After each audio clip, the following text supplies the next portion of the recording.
What's up, y'all? I'm back with another video. I want to talk about this Diddy's possible life sentence trial, part 2. Because I already had a video out already on him just recent, a couple of days ago on part 1. This is part 2. He may get a life sentence, possibly. It's just too many charges. It's too many claims. It's just too much stuff coming out.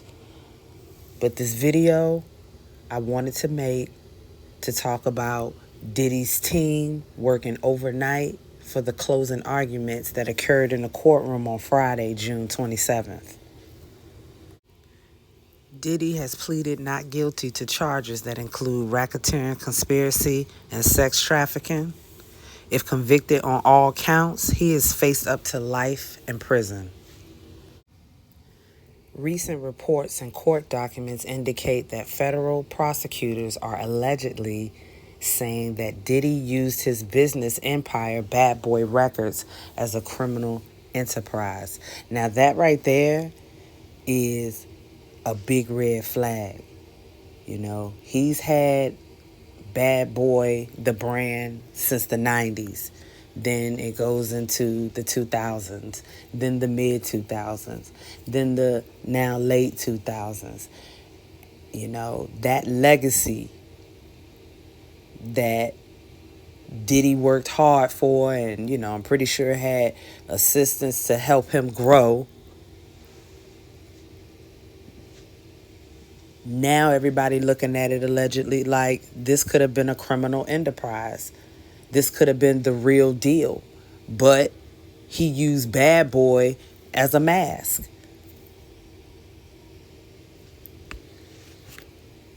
You never want your legacy that you work hard for to be substituted for a criminal enterprise.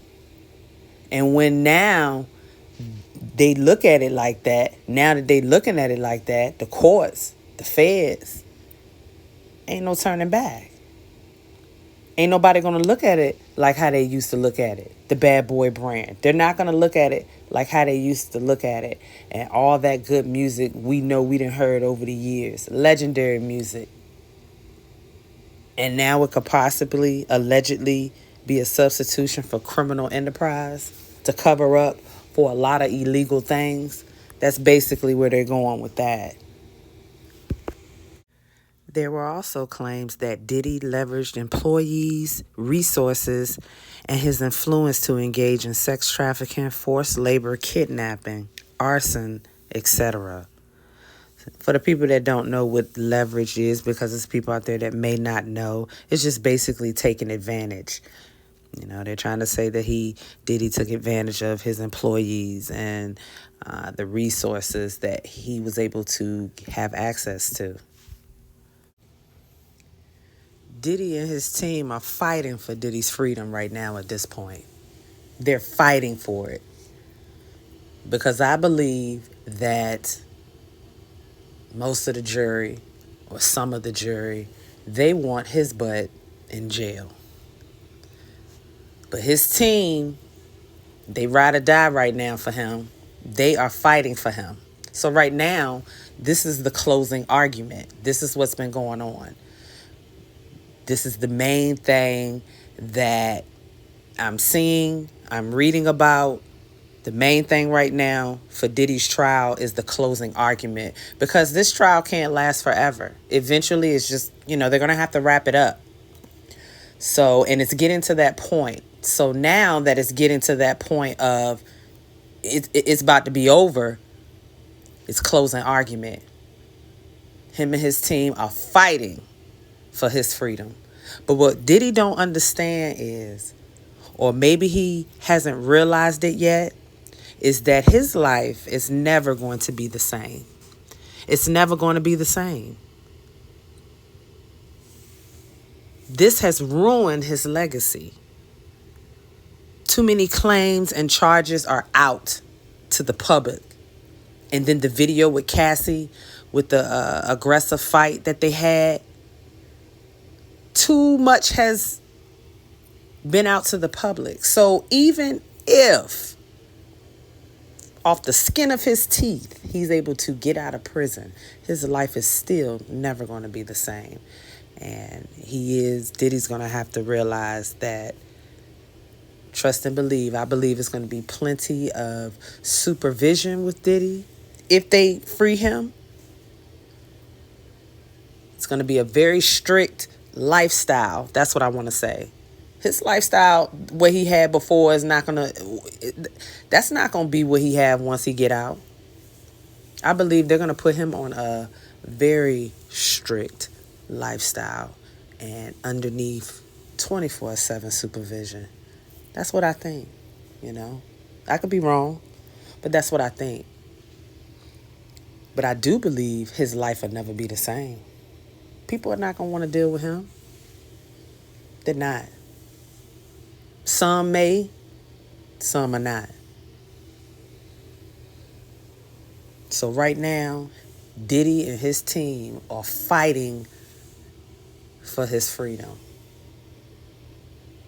And I'm pretty sure they're getting down and gritty. If you got to work overnight, you ain't gone home, you there at the courts trying to figure out how Diddy gonna get his freedom. Closing argument. That's what this main thing is about. That's what everybody is focused on. Because once the closing argument is finished, what's left? There's nothing left. There's nothing left to talk about unless it's more charges and claims they're going to talk about. But eventually that's going to die down and the trial has to end.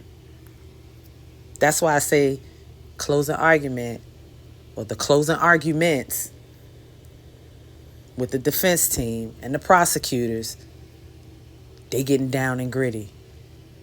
Because they know it's getting close to, okay, the trial going to have to end. You guys, if you're new to the channel, don't forget to subscribe. Like the video, share the video. If you can relate to the video, comment, like, you know. I mean, if all this is presented out to the internet already, why not talk about it? You know, did he build a legacy over the years? And now here in 2025, it's damn near destroyed. You know, after dealing with all of this and looking at the stuff that went on the internet and, you know, all the craziness, his life will never be the same. Never. He'll still have his family, you know, to support him and love him. And, you know, hopefully Diddy will pray to God and really get on the right path. But that lifestyle he had before all of this occurred, nah, I don't think it'll be the same. So guys, I'll definitely be back. Again, don't forget to like, subscribe, share, turn my notifications on. Yeah, I meant to talk to y'all about that. Don't forget to turn my notifications on so y'all can get my latest videos on whatever I post. And y'all know I'll definitely be back. Peace.